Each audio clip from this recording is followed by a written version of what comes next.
Hello guys, I am Ricky and you're most welcome to our YouTube channel Nirmala निर्वाण classes. जैसा कि जानते हैं मेडाइवल इंडिया चल रहा है मध्यकालीन भारत, और इसमें हम लोग हुमायूं को देख चुके हैं और अब जो बारी है, आज है बारी शेरशाह की, है ना। मुगल साम्राज्य स्टार्ट हो गया था और मुगल साम्राज्य में हम लोगों ने बाबर को देखा था, बाबर द्वारा लड़े गए युद्ध को देखा था, हुमायूं को देखा था, और अब बारी हुमायूं के बाद अकबर की होनी चाहिए थी, लेकिन बीच में आ गए शेरशाह। तो चूंकि इनका क्रम इस तरह से है कि जो है हुमायूं के बाद शेरशाह को और इसके बाद जो है अकबर को पढ़ना है। अकबर बहुत ही लंबा चलेगा, लेकिन हाँ पहले हम लोग शेरशाह को देख लेते हैं। और आज की इस वीडियो में, एक ही वीडियो में शेरशाह का जो सारा पॉइंट है, जो भी इंपॉर्टेंट पॉइंट है, हम सारा इसको एक ही वीडियो में आज फुल कर देंगे। तो आइए स्टार्ट करते हैं। चाहते तो हर बार है कि एक ही वीडियो में हो जाए, लेकिन मतलब होता क्या है कि चूंकि वीडियो लेंदी ना हो जाए, इसलिए उसको बीच में 15 मिनट पर या 16 मिनट पर रोक देना पड़ता है। तो आइए, लेकिन इसमें जो है एक ही वीडियो में पूरा शेरशाह का है। आइए स्टार्ट करते हैं। क्या है शेरशाह? इसका कार्यकाल है 1540 से 1545, है ना। 1540 से 1545 ये शेरशाह का कार्यकाल रहा। तो आइए स्टार्ट करते हैं। शेरशाह जो है सूर साम्राज्य का संस्थापक, सूर साम्राज्य का संस्थापक अफगान वंशीय शेरशाह सूरी था। सूर साम्राज्य का संस्थापक अफगान वंशीय, अफगान वंश के कौन थे? शेरशाह सूरी थे। तो सूर साम्राज्य के संस्थापक शेरशाह सूरी, है ना। सूर साम्राज्य के संस्थापक शेरशाह सूरी, सूर साम्राज्य का संस्थापक अफगान वंशीय शेरशाह सूरी था। Doctor KR. कानूनगो, है ना, डॉक्टर के.आर. कानूनगो ये एक इतिहासकार हैं। Doctor KR. कानूनगो के अनुसार हरियाणा प्रांत के नरनौल अर्थात महेंद्रगढ़, हरियाणा प्रांत के नरनौल अर्थात महेंद्रगढ़ स्थान पर इब्राहिम के पुत्र हसन के घर, इब्राहिम के पुत्र हसन के घर वर्ष 1486 में शेरशाह का जन्म हुआ था। परमात्मा शरण का विचार है कि शेरशाह का जन्म 1472 ईस्वी में हुआ था। अब देखिए यहाँ पर दो इतिहासकार है, दोनों के मत में कुछ कुछ अंतर है, कुछ मतांतर है। क्या यह जो कानूनगो है, डॉक्टर के.आर. कानूनगो, इनका कहना है कि हरियाणा प्रांत के नरनौल महेंद्रगढ़ स्थान पर इब्राहिम के पुत्र हसन के घर जो है 1486 में शेरशाह का जन्म हुआ। लेकिन दूसरे इतिहासकार जो हैं, जिसका नाम है परमात्मा शरण, इनका क्या मानना है? परमात्मा शरण का विचार है कि शेरशाह का जन्म 1472 ईस्वी में हुआ था। अर्थात ये दोनों जो है ये हरियाणा प्रांत के नरनौल महेंद्रगढ़ स्थान से दोनों ही मतलब सहमत हैं कि ये जो है महेंद्रगढ़ स्थान हरियाणा में ही इनका जन्म हुआ। लेकिन ईस्वी सन का मतभेद है। पिता इब्राहिम के पुत्र हसन के घर, अर्थात इब्राहिम का पुत्र हसन हुआ और हसन के घर शेरशाह का जन्म हुआ। तो यह मान सकते हैं इब्राहिम इनका दादा हुआ शेरशाह का, लेकिन वह भी मान रहे हैं। लेकिन दिक्कत कहां पर हो रही है? तो जन्म में 1486 जो है कानूनगो बोल रहे हैं, और जो ये है परमात्मा शरण ये 1472 बोल रहे हैं। तो चलिए ठीक है, जो भी हो, जो आपको सही लगे, है ना। इनके बचपन का नाम फरीद खां था। तो शेरशाह के बचपन का नाम क्या था? फरीद खां। शेरशाह के बचपन का नाम क्या था? फरीद खां था। बहुत बार पूछा गया है। यह सूर वंश से संबंधित थे। और यह किस वंश से संबंधित थे? सूर वंश से। मोस्ट इंपॉर्टेंट क्वेश्चन है। शेरशाह किस वंश से संबंधित थे? सूर वंश से। या फरीद खान किस वंश से संबंधित थे? फरीद खां। तो यह सूर वंश से संबंधित थे। और शेरशाह के बचपन का नाम क्या था? फरीद खां था। इनके पिता हसन खां, चूंकि इब्राहिम के पुत्र हसन के घर जन्म हुआ शेरशाह का, तो इसके पिता कौन हो गए? हसन हुए। वही कह रहा है, इनके पिता हसन खां जौनपुर राज्य के अंतर्गत सासाराम के जमींदार थे, है ना। कहाँ के? हसन खां जो थे, यह जो शेरशाह के पिता थे, यह क्या थे? जौनपुर प्रांत के, जौनपुर राज्य के अंतर्गत सासाराम के जमींदार थे। तो सासाराम के जमींदार हसन खां के यहाँ जौनपुर राज्य में शेरशाह का जन्म हुआ। आगे देखते हैं। फरीद अर्थात फरीद ने एक शेर को तलवार के एक ही वार से मार दिया था। मतलब शेर पर एक बार तलवार का हमला किया और एक ही बार में शेर को ढेर कर दिया, है ना, मार दिया। तो फरीद ने एक शेर को तलवार के एक ही वार से मार दिया था। उसकी इस बहादुरी से प्रसन्न होकर बिहार के अफगान शासक सुल्तान मुहम्मद बहार खान लोहानी ने उसे शेर खां की उपाधि प्रदान की और उसने क्या कहा, उसको शेर खां की उपाधि दी, क्योंकि एक ही वार में जो एक ही तलवार के एक ही वार में शेर को जो मार दिया, इससे उसकी बहादुरी से प्रसन्न होकर बिहार के अफगान शासक बिहार के थे लेकिन थे कहां से, अफगान से, है ना। बिहार के अफगान शासक सुल्तान मोहम्मद बहार खां लोहानी ने क्या हुआ, शेर खां को फरीद खां को शेर खां की उपाधि प्रदान की। तो यह पूछा जाता है कि शेर शाह को अर्थात फरीद खान को शेर शाह की उपाधि किसने दी, तो यह बिहार के अफगान प्रांत के शासक सुल्तान मोहम्मद बहार खां लोहानी जो बिहार प्रांत के अफगान से थे, उन्होंने क्या किया, उनको फरीद खां को शेर खां की उपाधि प्रदान की। आगे देखते हैं, शेरशाह बिलग्राम युद्ध 1540, जानते हैं ना, चौसा 39 और बिलग्राम 40। चौसा का युद्ध हुआ था 1539 में और शेरशाह बिलग्राम का युद्ध 1540 ईस्वी के बाद, है ना, दिल्ली की गद्दी पर बैठा।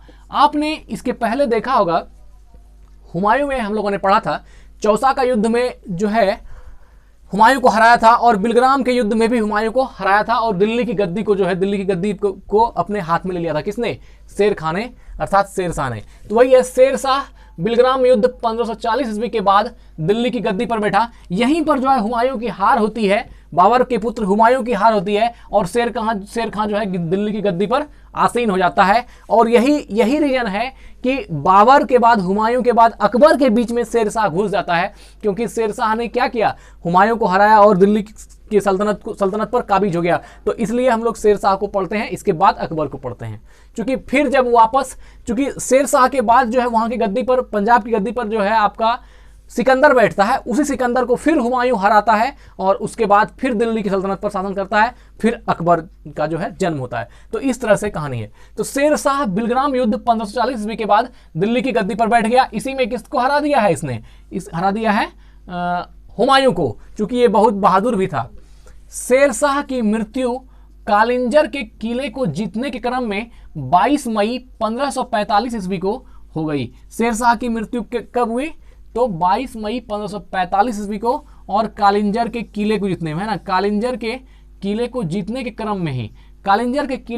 के क्रम में ही 22 मई 1545 ईस्वी को शेरशाह की मृत्यु हो गई। मृत्यु के समय वह उक्का नाम का आग्नेयास्त्र, है ना, आग्नेयास्त्र चला रहा था। कालिंजर का शासक कीरत सिंह था। यहां पर 2 पॉइंट है, एक कह रहा, 3-4 पॉइंट है। एक तो कह रहा है कि उसकी मृत्यु हुई कालिंजर के किले को जीतने के क्रम में, वह उसको जीतना चाह रहा था, उसी क्रम में उसकी मृत्यु हुई।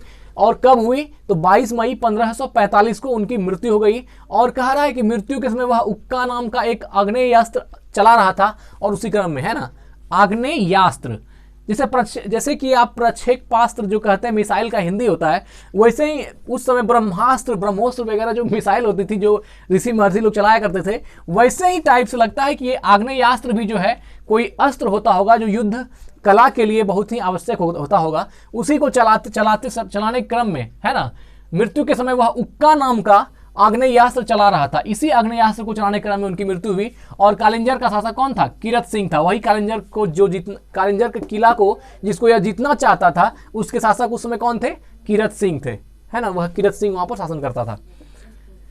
हिंद तथा ईरानी वास्तुकला के समन्वय का प्रथम उदाहरण है शेरशाह का मकबरा, जिसे सासाराम में झील के बीच ऊंचे टीले पर निर्मित किया गया है ना। शेरशाह का मकबरा, शेरशाह सूरी भी पढ़ते हैं, कहीं कहीं शेरशाह भी पढ़ते हैं। शेरशाह का मकबरा कहाँ है, सासाराम बिहार में। तो यह जो है हिंद और ईरानी वास्तुकला, है ना, हिंद और ईरानी वास्तुकला, यह दोनों का समन्वय, दोनों का मिक्सिंग रूप है।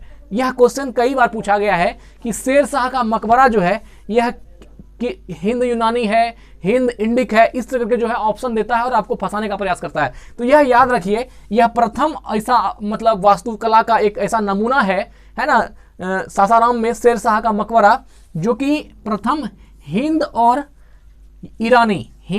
ईरानी वास्तुकला का समन्वय है। इसका अर्थ हुआ जो हिंद की वास्तुकला थी और जो ईरानियों की वास्तुकला थी, दोनों का समन्वित रूप है शेरशाह सूरी का मकबरा, जो सासाराम में झील के बीच ऊंचाई पर, झील के बीच ऊंचे टीले पर निर्मित किया गया है। तो इसमें सबसे मोस्ट इंपॉर्टेंट क्वेश्चन यही है कि हिंद और ईरानी वास्तुकला का नमूना जो है सबसे पहले कौन सा है? तो शेर शाह का मकबरा है, जो बिहार के सासाराम में झील के बीच ऊंचे टीले पर निर्मित किया गया है। आगे बढ़ता हूं।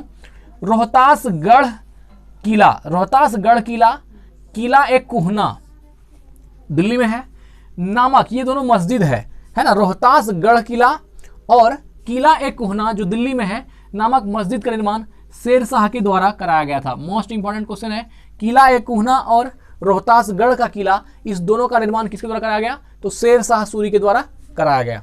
आगे देखते हैं। शेर शाह का उत्तराधिकारी उसका पुत्र इस्लाम शाह था। मोस्ट इंपॉर्टेंट क्वेश्चन है, शेर शाह का उत्तराधिकारी कौन हुआ? उसका पुत्र इस्लाम शाह, है ना। शेर शाह का उत्तराधिकारी उसका पुत्र इस्लाम शाह था, वह जो है शेर शाह का उत्तराधिकारी हुआ। शेर शाह ने भूमि की माप के लिए 32 अंक वाला सिकंदरी गज एवं सन की डंडी का प्रयोग किया। इसने 178 ग्रैन चांदी का रुपया व 380 ग्रैन तांबे के दाम चलवाए। यह भी मोस्ट इंपॉर्टेंट क्वेश्चन है, देखते हैं क्या क्या पॉइंट है इसमें। शेर शाह ने भूमि की माप के लिए 32 अंक वाला सिकंदरी गज, मोस्ट इंपॉर्टेंट क्वेश्चन है, कई बार पूछा गया है। 32 अंक वाला सिकंदरी गज किसने चलवाया था? तो शेर शाह सूरी ने। यह बहुत ही इंपॉर्टेंट क्वेश्चन है, ध्यान रखिएगा। शेर शाह ने भूमि की माप के लिए 32 अंक वाला सिकंदरी गज एवं सन की डंडी, यह भी इंपॉर्टेंट है, सन की डंडी का प्रयोग किया। तो सन की डंडी और 32 अंक वाला सिकंदरी गज जो भूमि को नापने का ये होता था, इकाई होती थी, यह किसने चलाया? तो यह शेर शाह सूरी ने। दोनों ही पॉइंट याद रखेंगे। शेर शाह ने भूमि की माप के लिए 32 अंक वाला सिकंदरी गज एवं सन की डंडी का प्रयोग किया। इसने 178 ग्रैन, है ना, 178 ग्रैन चांदी का रुपया व 380 ग्रैन तांबे का रुपया। 178 ग्रैन यह चांदी का रुपया है और 380 ग्रैन यह जो है तांबे के दाम चलवाए, है ना, 380 ग्राम तांबे के दाम चलवाए। तो यहाँ पर आपको 4 पॉइंट याद करना है। 32 अंक वाला सिकंदरी गज किसने चलवाया? शेर शाह सूरी ने। सन की डंडी का प्रयोग किसने किया? शेर शाह सूरी ने। और इसने 178 ग्रैन चांदी का रुपया, 178 ग्रैन चांदी का रुपया भी चलाया और 380 ग्रैन तांबे के दाम भी चलवाए, है ना, 380 ग्रैन तांबे के दाम चलवाए। तो यह किसका काम था? शेर शाह सूरी का, शेर शाह का, याद रखना है। शेर शाह ने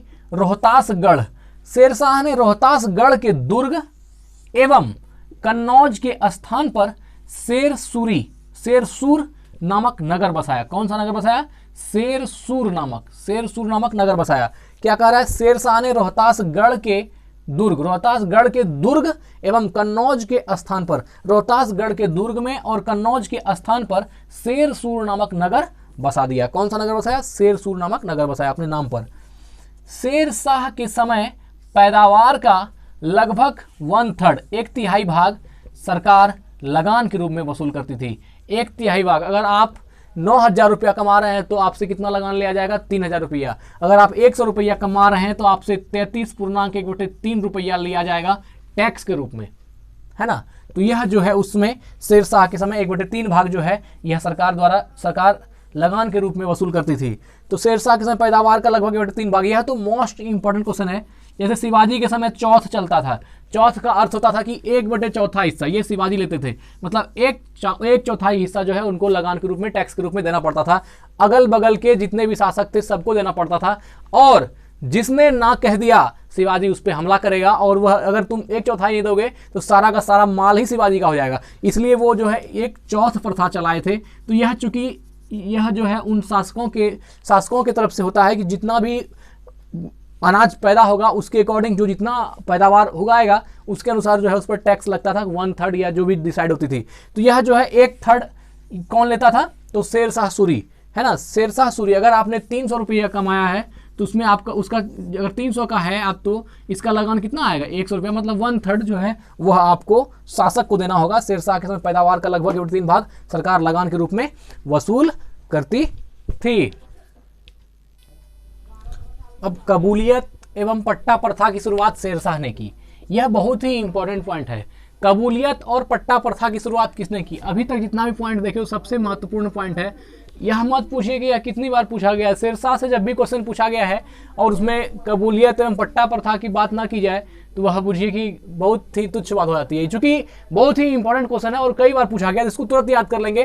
कबूलियत एवं पट्टा प्रथा की शुरुआत किसने की? पट्टा प्रथा, पट्टा दो प्रकार का होता था और कबूलियत एवं पट्टा प्रथा की शुरुआत शेरशाह ने की। तो कबूलियत का अर्थ क्या था? यह कबूलियत और पट्टा प्रथा, यह कुल मिलाकर के बात यह थी कि जो भूस्वामी होता था या जो शासक है उसके द्वारा जमीन जो है अपने किसानों को खेती करने के लिए दी जाती थी और उसके कुछ कंडीशंस होते थे। अगर यदि कुछ ऐसा होता था कि मंथली पर दिया जाता था कि मंथली में जो है वो कुछ पैसा शासक को आकर के देगा हर मंथ, या फिर कुछ वार्षिक होता था और कुछ जो है ऐसा होता था कि उससे पैदावार पर डिपेंड होता था। तो इसमें मतलब ये था अगर यदि वह चीज़ पूरा नहीं की जाए, जिन शर्तों को लेकर के वह शासक से बात करके जमीन लिया है, अगर उस शर्त को पूरा नहीं की जाएगी तो शासक जब चाहे तब उससे जमीन वापस ले सकता है। तो यह इस प्रकार की जो व्यवस्था थी यह शेरशाह ने लागू की थी।